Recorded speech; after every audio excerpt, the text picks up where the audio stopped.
On this Saturday night, whiplash and new violence in the war in Iran. Following the reopening of the Strait of Hormuz Friday, it's now closed again. They can't blackmail us. Why Iran is laying the blame squarely on the Trump administration.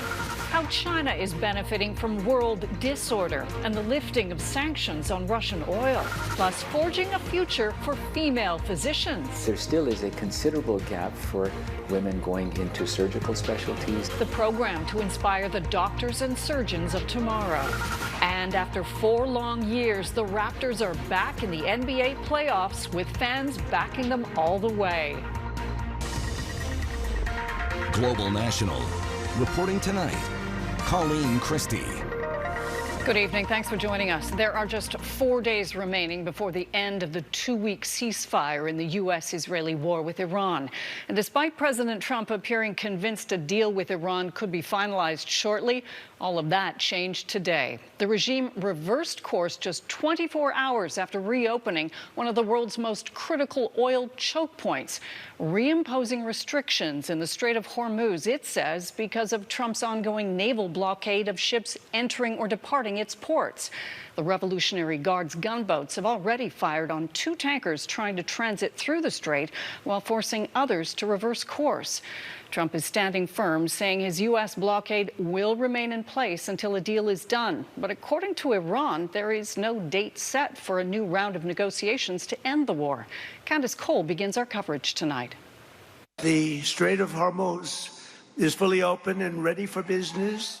That was the case briefly Friday when Iran announced the reopening of the Strait of Hormuz to commercial traffic before reversing course just hours later as ships were attempting safe passage Saturday. My name second on your list.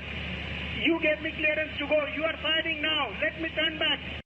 That's a crew member on the Sanmar Herald communicating with Iran's Navy Saturday, forced to turn around. It's one of 2 Indian vessels fired on by Iranian forces. But U.S. President Donald Trump refused to acknowledge the incident when asked about it by reporters at the White House. Iranian gunboats fired upon 2 vessels today.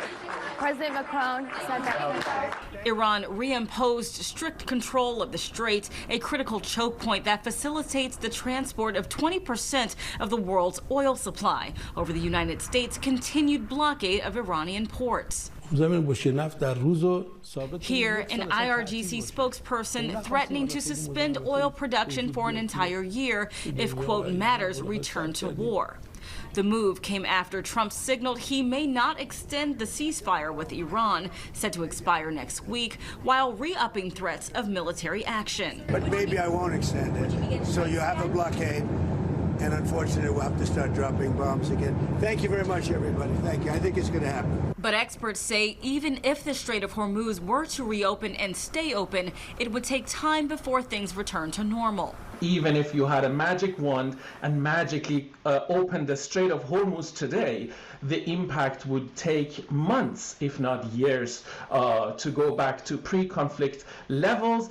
Trump has extended a pause on sanctions of some Russian oil assets until mid-May to ease the pain at the pump. India has now summoned Iran's ambassador over the attacks on its crude oil vessels in the strait. Candice Cole, Global News, Washington. A UN peacekeeping force in southern Lebanon came under attack today. At least 1 member, a French national, was killed. 3 others were wounded on what was just the 2nd full day of a U.S. brokered ceasefire aimed at ending the cross-border bloodshed between Israel and Hezbollah.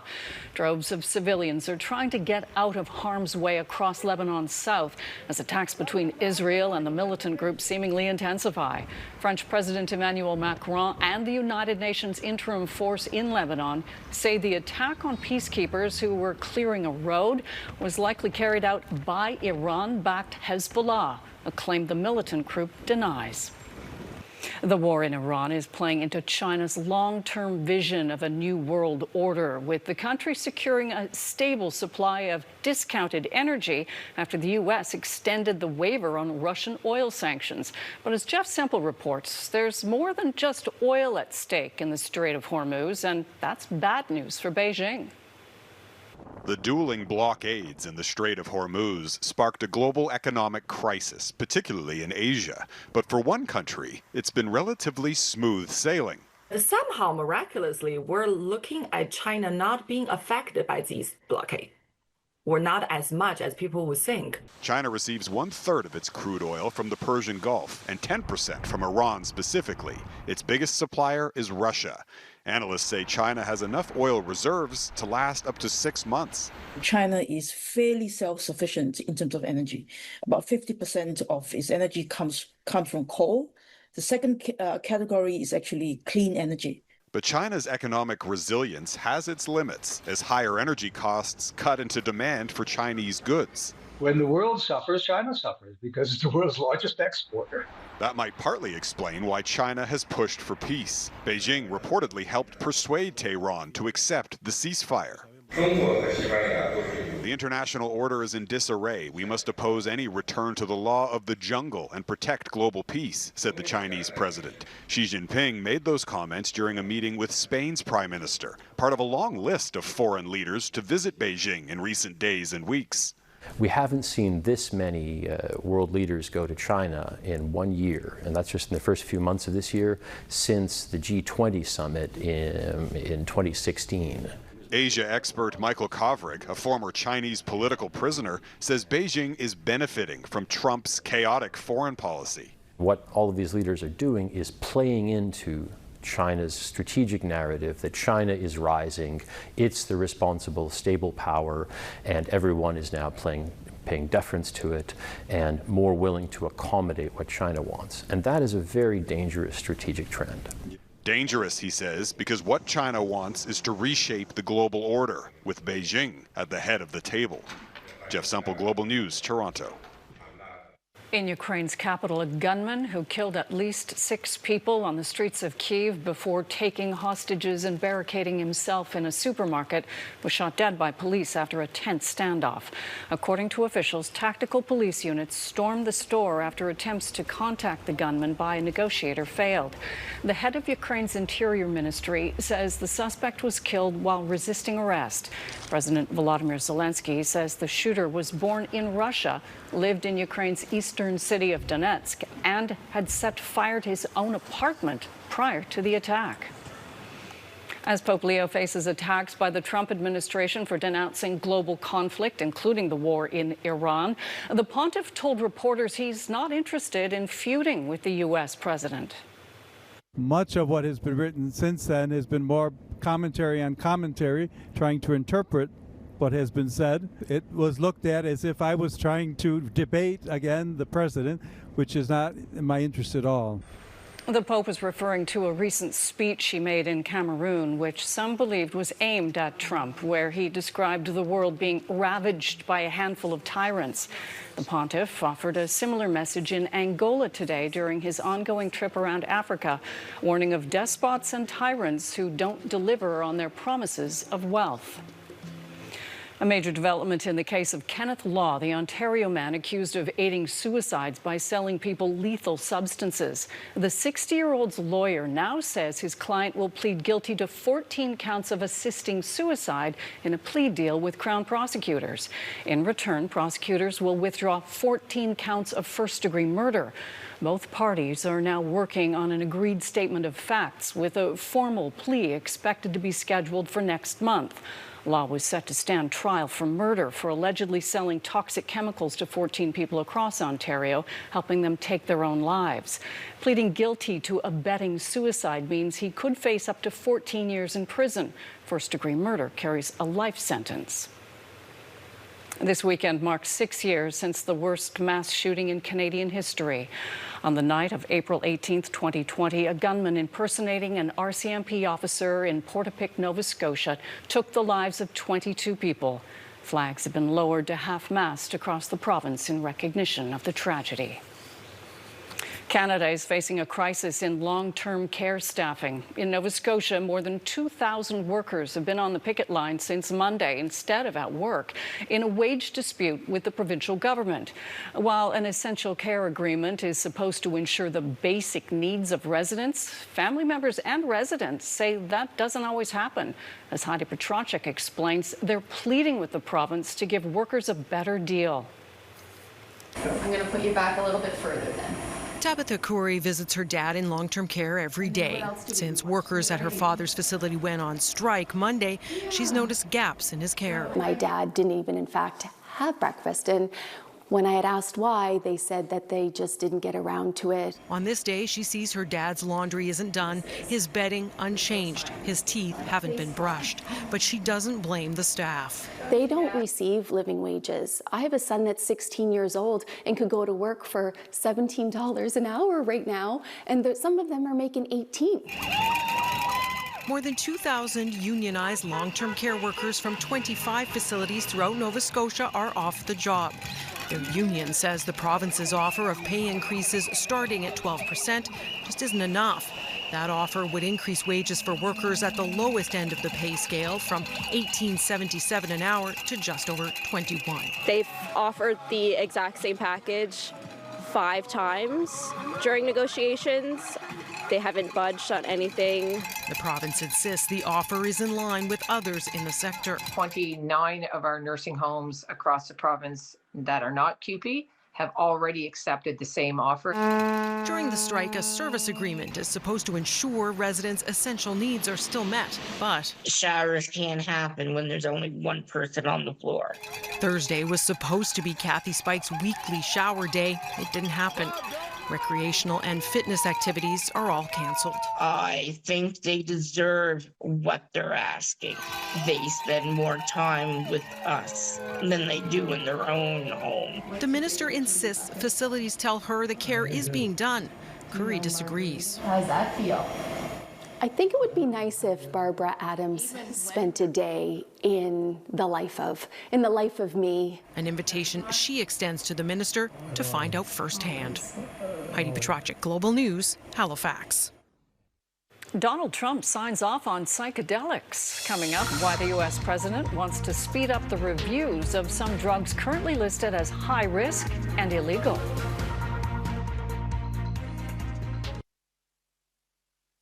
U.S. President Donald Trump has signed an executive order to speed up reviews into the medical use of some psychedelic drugs. The order includes allocating $50 million to research the controversial drug ibogaine, which veteran organizations and conservatives have pushed to be made available to treat depression and PTSD. During the signing, Trump pointed to some early research he says demonstrates its potential. Can I have some, please? I'll take it. I'll take whatever it takes. I don't have time to be depressed. You know, if you stay busy enough, maybe that works too. Ibogaine is made from a Central African plant and is used by some countries to treat opioid addiction, depression, and PTSD. Some studies of the drug have found it can trigger potential fatal heart problems. In British Columbia, nearly 5 people per day die from toxic drugs. Now, the BC government is embracing the power of AI and chemistry to try to combat the crisis. The province is partnering with police and researchers at UBC to roll out a track and trace pilot program that, as Paul Johnson reports, could root out bad drugs at the source. It's just after 1 p.m. in Vancouver's Chinatown, and paramedics are responding to a suspected overdose. The man appears unconscious, and they give him 2 shots of the overdose-reversing drug naloxone. But there's no immediate response. Ready for it? We don't know this man's situation, but paramedics tell us the life-saving effects of naloxone can often be blunted by the ever-changing mixture of drugs circulating today. Just a few hours before that, we had a first look at the technology behind the province's new track and trace program, which will use chemical analysis and AI software to help police and healthcare providers to get a real-time chemical fingerprint of the drugs on the streets. Matthew Roberts is with Eidos Innovations. Through advanced chemical profiling and molecular tracing, we can begin to see patterns that were previously invisible. One of the greatest challenges that we face is the unpredictability of the toxic drug supply, where even small changes in chemical composition can have life-threatening consequences. Track and Trace will see the province spend $600,000 on the new program. which will leverage the expertise at UBC and police departments around the province. The hope is that ER docs will get better intel about what caused an overdose, and detectives may even learn what recipe the drug producers used. Victoria Police Chief Fiona Wilson says it could be one of the most transformative innovations she's seen in her career. I actually compare it to the advent of DNA when it first emerged. Hey, pal. Time to wake up. Back in Chinatown, the man is alive, but barely responsive. Paramedics decide he'll need hospital care and he's loaded into the ambulance. If the pattern of the last decade holds, they could easily see several more situations like this before their shifts end. In Vancouver, Paul Johnson, Global News. I had the program to inspire the next generation of female physicians early.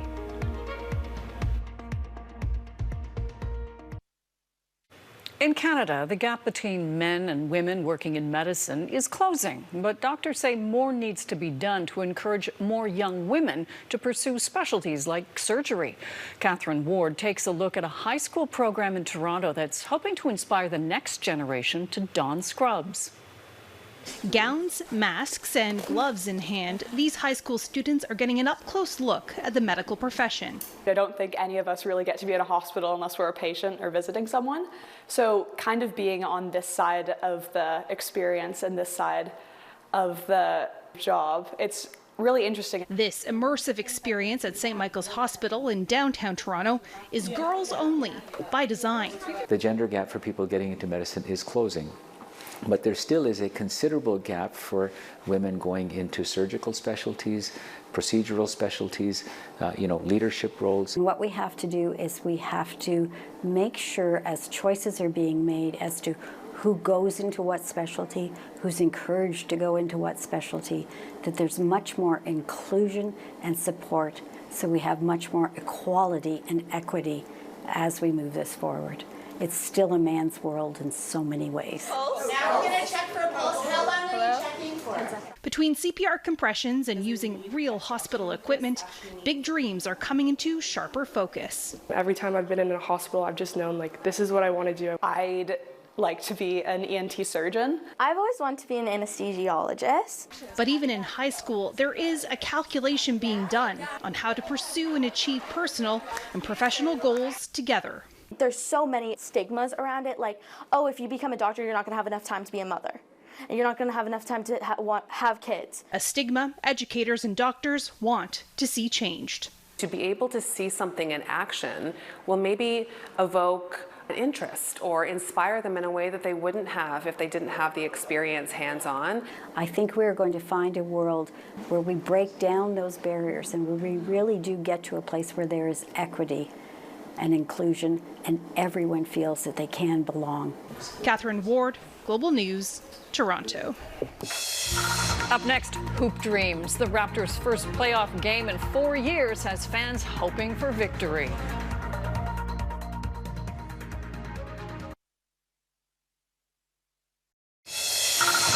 The Ottawa Senators' first playoff run in 8 years got off to a physical start. At the opening faceoff, team captain Brady Tkachuk dropped the gloves with the captain of the Carolina Hurricane. The Hurricane went on to win the game 2-0. The NBA playoffs also got underway today. The Toronto Raptors were in Cleveland taking on the Cavaliers, and once again it was a disappointing start for the Canadian team.